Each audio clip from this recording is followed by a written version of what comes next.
Hey, bird watchers, welcome once again to the Shift Left podcast, where we explore the tools, practices, and people transforming content operations. In this episode, we're going to explore how enterprise organizations can build end-to-end content operations that balance automation, localization, compliance, and also scale. Joining me is the founder of MOps Advisory Group, Kevin Gump. And Kevin, you're going to share your lessons for almost 2+ decades of experience leading marketing operations over there at Elevance Health, including how your team managed to, handle regulated content pipelines, translations across 124 languages, and just the full stack MarTech orchestration. We're going to look at compliance requirements, especially specifically CMS regulations, and how that kind of shaped your content strategy. And then, just how the right technology, the right processes, and the right mindsets can turn all of that into a competitive advantage. So, Kevin, thanks, man. Appreciate you joining. I'd love to be here, and it's good to talk to you again. Yeah. So, Kevin and I go kind of way back, in past lives, in previous lives. So it's awesome to reconnect in the current state of our lives. And I love your background. Like I talking in the pre-show, like this is amazing. This is great. Dude, Star Wars is probably my lifeblood. Last night I watched Rogue One just to reconnect after the Andor series.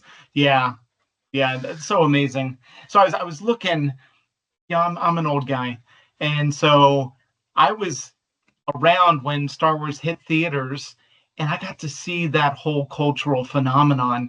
And I had to go back and do some research. At that time, you look at what was out there in the market between Herbie and Escape to Witch Mountain. I think Smokey and the Bandit was in the theaters at the same time Star Wars hit. And then Star Wars hit, and suddenly kids are going to see the movie 10, 12, 15 times. You didn't do that. You didn't go to the theater and see it, but it was such a phenomenon at the time. And that kind of what formed my whole childhood, and my thought process is Star Wars, and how do we live that lifestyle. I love it. That's awesome. I'm not, you're not that much older than me, by the way. It's not that much of a difference. But yeah, I definitely grew up a little after that, of course. Yeah. But still, it was even in the 80s as I'm growing up, like Star Wars was still relevant. It was still powerful. You still had, movies that were coming out, and I remember loving Star Wars when I was a kid. Like, I had like the little audio cassettes, like listening to the Star Wars stories on audio cassette. Yes. And then of course it had its I wouldn't say resurgence, but it's kind of like it's oh yeah, we're still around in the late 90s. I was graduating high school, right around graduating high school when Phantom Menace came out. So I remember the same thing, like lines block, like around the block, like trying to like get in and get tickets. And I probably saw Phantom Menace half a dozen times, even more. Like, it wasn't even like a great movie, but it's like, I don't care, I'm still seeing it. It's all part of the saga. Yep, agree. So what's funny is that my kids are in their 20s, and you ask them what their favorite movies were, and they say it was not the 4th, 5th, and 6th. It was 1, 2, and 3, right? They love the Anakin years. And when they talk about the most recent 3, they're like, not the best. Those weren't great movies. They didn't have a good villain. It just didn't resonate with them. Every generation has a different viewpoint on the series. Yeah, but it lives strong. on. Yeah. Lots of Star Wars content that's still coming out, and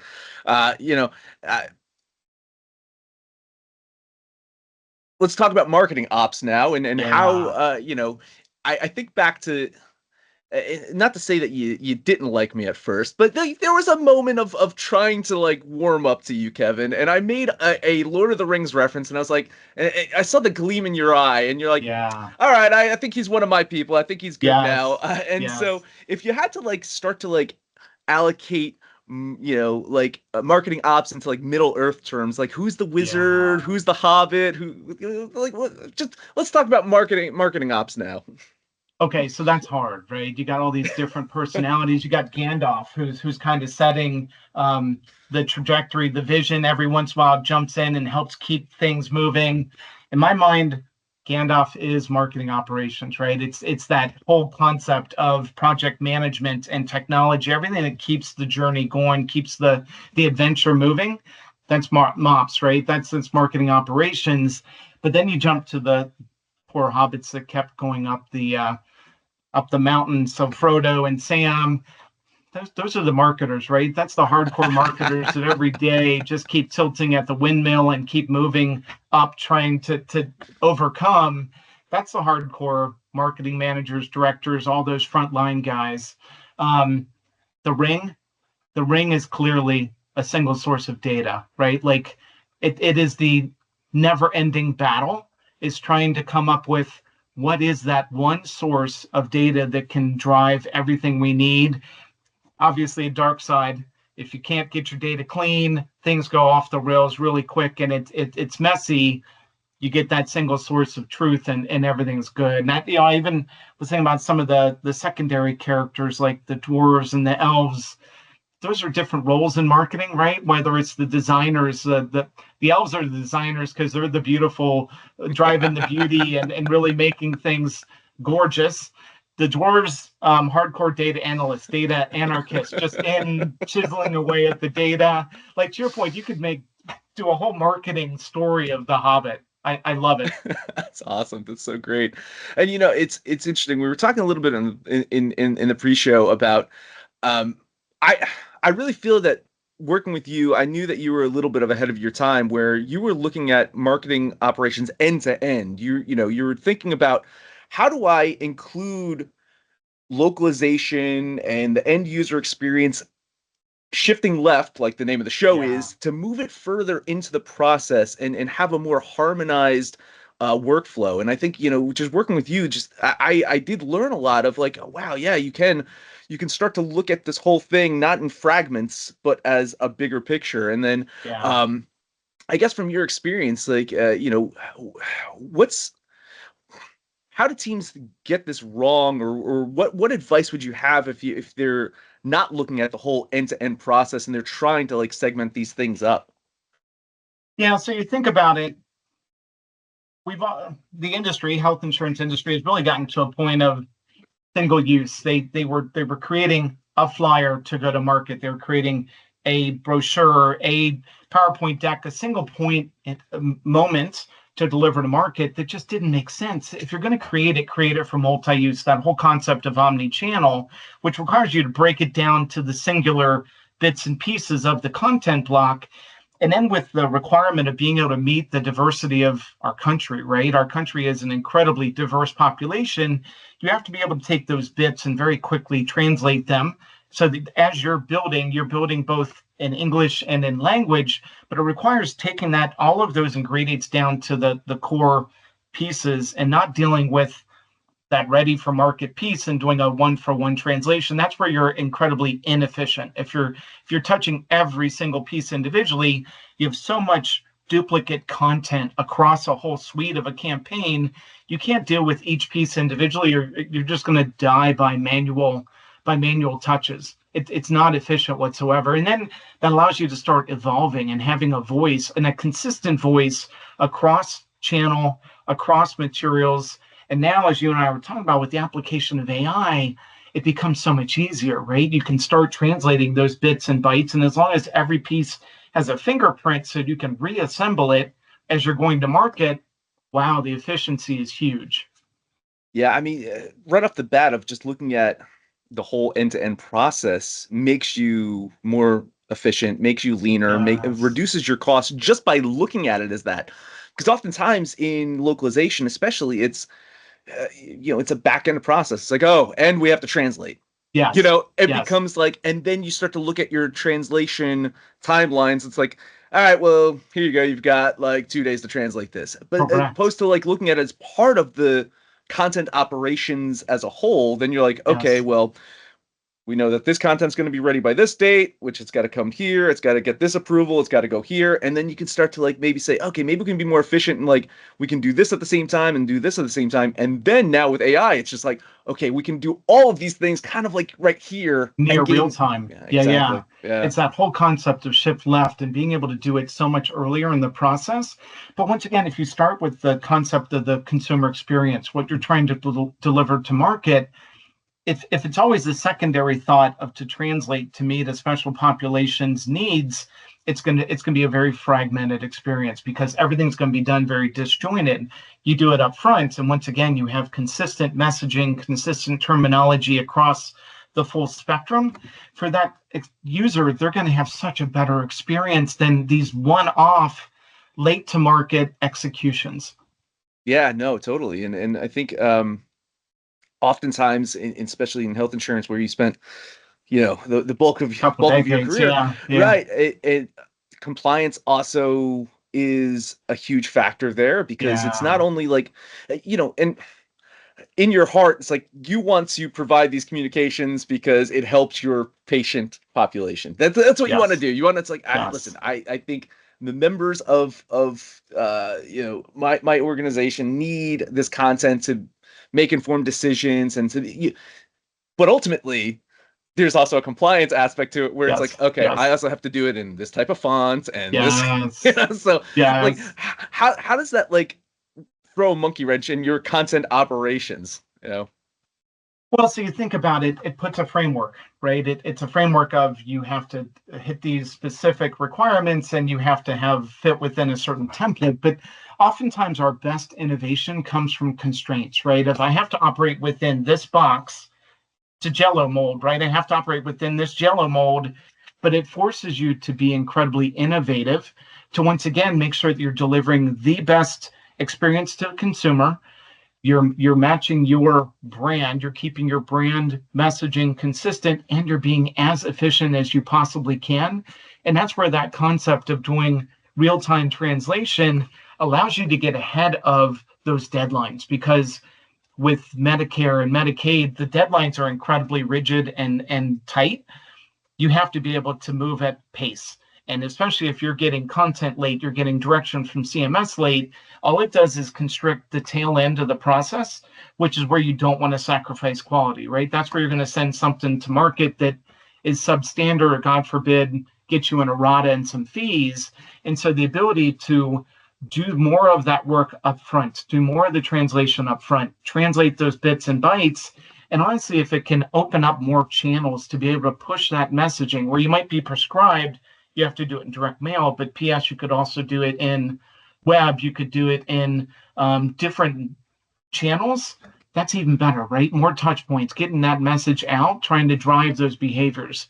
It all, there is madness to operating within the regulations. You can't let the regulations restrict or keep you from thinking outside of the box. I love that. I love that the constraints actually force you to have to be more Yes, innovative, more yes. efficient, and I also love the concept that you're talking about too, and about the bits and bytes, because the way that content is consumed nowadays, there is Mm-hmm. no standard way anymore, right? I mean, if you No. think about like the old school content management system is typically like I got one website. I've got a website that I'm Yes, communicating yes, content out. And then it's just like, all right, now I got multiple websites.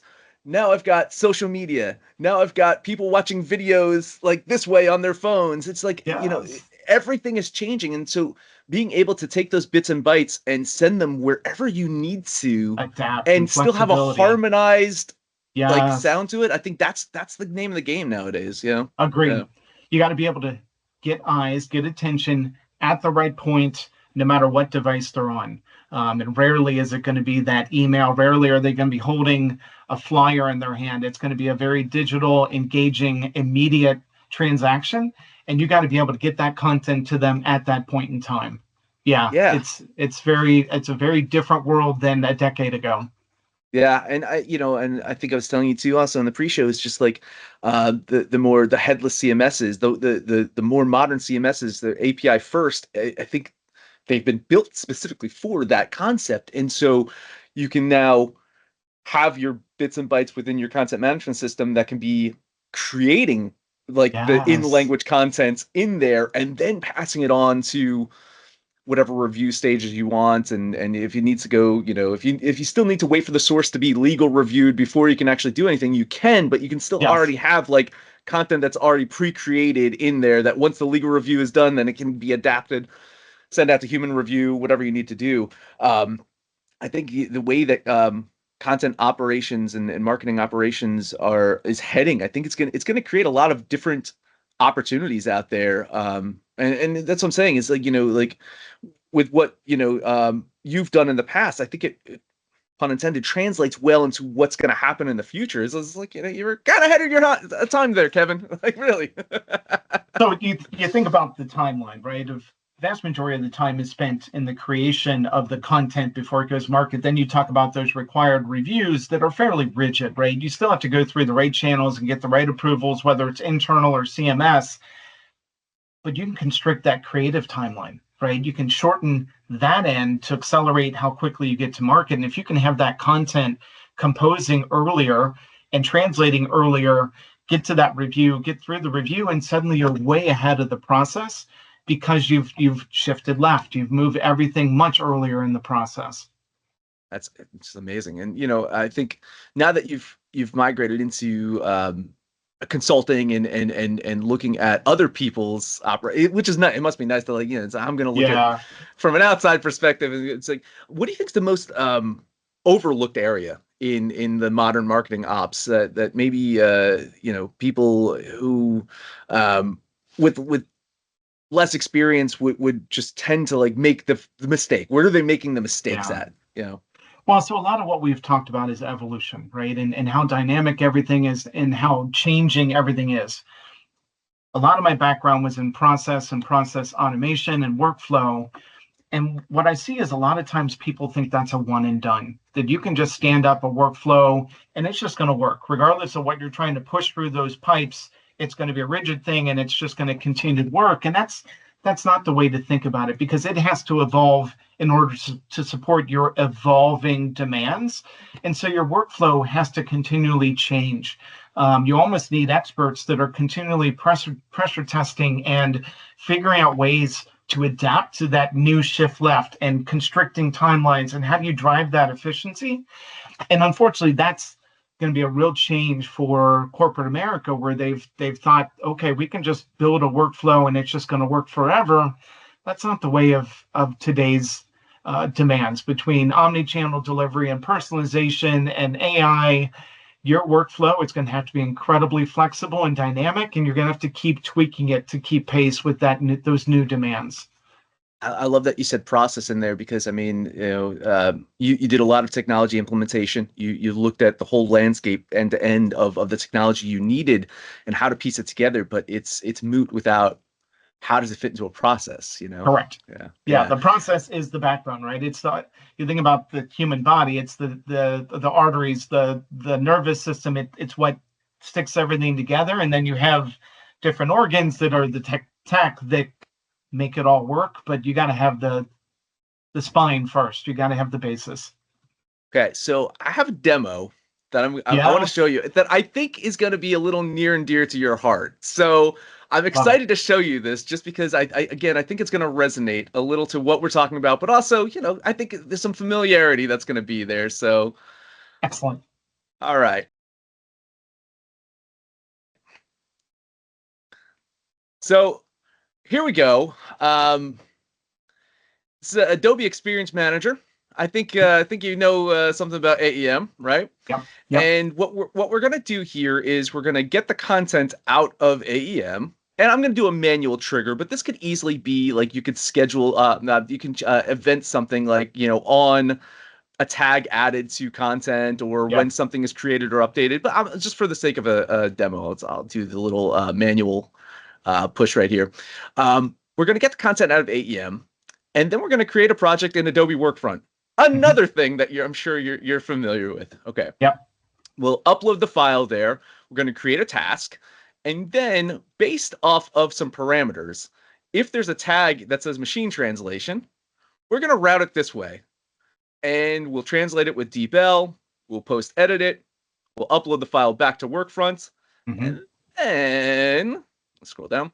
We're going to wait for someone in Workfront to approve it. We're going to, like, Yep. they're going to say, okay, we're good. We're going to download the content and send it back to AEM. So Okay. that's one part of our journey that we could go. Like, if you think about, like, yeah, Frodo and Sam, they took multiple paths to get to Mount Doom. They could have taken, they could have went this way, Yes. they could have went that way. So let's scroll back up. Now, talking about decision-based automation.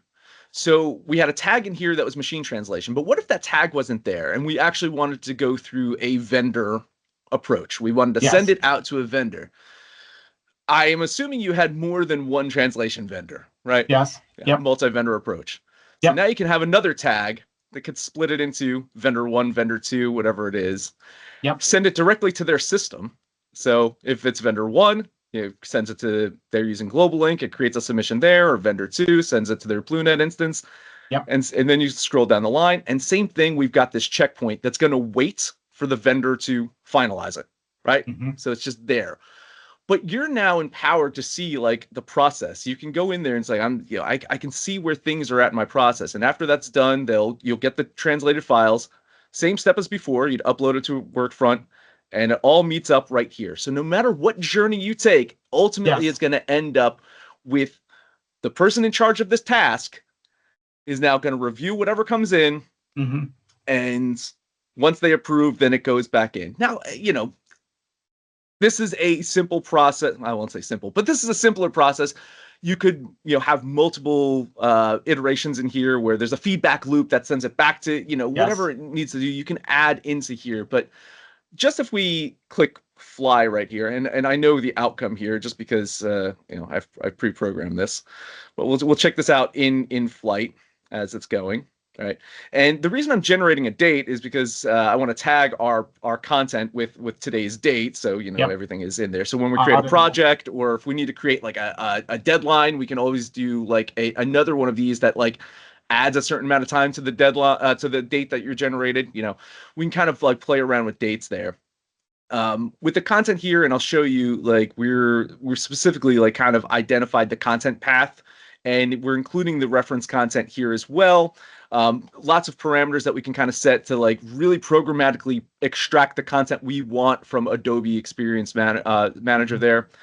With Workfront, passing the content name, and it's moving. It's already moving. But like passing things, the entity linking, right? Passing information from one step to the next automatically. We've machine translated it. We've used some automatic post editing with OpenAI. We've uploaded the file into Workfront, and now you can see it's just going to wait It's with the for the reviewer. user. Yep. Yeah, there you go. Yep. So, yeah. So, just going step by step again here, one pretty fast, but it's a matter of process interaction, right? Ins and outs. So from this file that we got, the input was the file that we downloaded from AEM, right? So Yes. all you're doing is just linking these different process steps together, right? So I figured that this was probably a little near and dear to your heart, probably something you saw Yes. in the past, and Yes. and I know that automation, integration, um, that was really what you were trying to go for, as fewer hands touching things as possible. Correct. And when someone is touching something, a part of the process, they're adding value to it. So that approval step right there, that waiting for that human to like, yes, this is approved. Or even when the project is created in Workfront, like putting a description that then like can automate the workflow. This could be machine Yes. translation. This could be human Yes. translation. I want to go to this vendor. Those could happen without having to like send an email. It just Correct. happens right there, Correct. That Yeah. what I loved about that is it just flowed. It was all automated. If you're automatically writing metadata or taxonomy from the source, that's just adding more attributes that are auditable and can also help push it back, right? So it's Exactly. saying here's the home address, here's where it needs to go back to. That was beautiful, all the way through machine ML or AI, all the way down to the reviewer. Then to your point, that step is as small as it possibly can be. You need that required manual review intervention, making sure you're not sending anything to market that is objectionable. And then you can keep moving right along, but you've taken all manual steps out of the flow up to that point. That's amazing. Yeah, and I think, the other aspect that you touched upon too earlier is about the cleanliness of the data, right? And Yes, so if your data is crisp in your content management system, if then you can apply tags, you can be in your your CMS, and you can say, okay, this tag goes through this flow, this tag goes through this flow. So it really is making sure that everyone is excelling in their natural environment. So the yes, people that are existing and sitting in the content management systems, if they're keeping things clean over there, that's going to further the automation and allow you to be more nimble and yes, configurable with how you're sending these things along. And I think that that's kind of the point here. Is it's not like an old school connector where someone still needs to select, like, I'm going to select these languages, I'm going to yes, select these things in an interface. It's more along the lines of, I'm just going to make natural decisions within my ecosystem,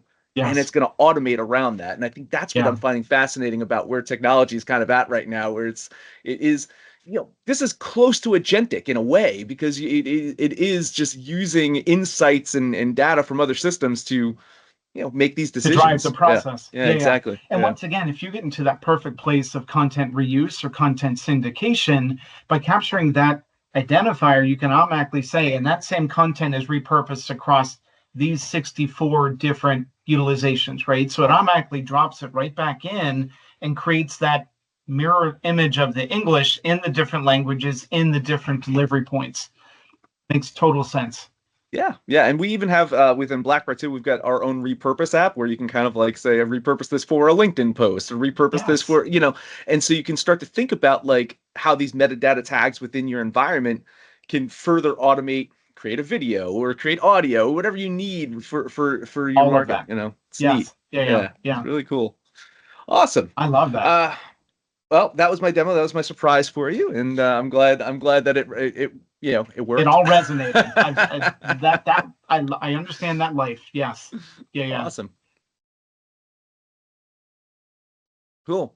Um, Anything else, Kevin? Any other tips, tricks, anything that you have for our listeners that they should be aware of when it comes to marketing operations, content operations, compliance, anything that you recommend?